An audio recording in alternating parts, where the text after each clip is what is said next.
Good evening friends, welcome back to our channel the Bong Dampati. আজকের ভিডিওর কন্টেন্টটা একটু আলাদা হতে চলেছে। তার কারণ হলো আমি তোমাদের এই ভিডিওতে শেয়ার করছি আমি আমার 6 মাসের ছোট্ট কুট্টুসকে সলিড ইন্ট্রোডিউস করার জন্য যে সমস্ত ইউটেন্সিলস আমি পারচেস করেছিলাম। আর ফার্স্ট অফ অল এটা আমি পুরো ফার্স্ট ক্রাই থেকে পুরো হ্যাম্পারটা অর্ডার করেছিলাম।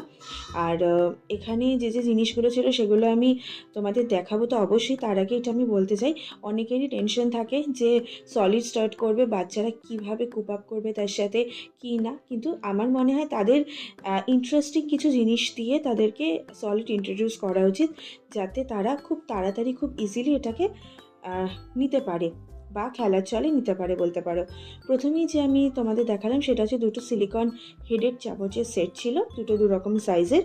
তারপরে ছিল একটা টুথ চিওয়ার, মানে মাড়ি শুলানোর যে ব্যাপারটা থাকে সেটাকে রিল্যাক্স করার জন্য। আর তারপরে আমি যেটা তোমাদের দেখা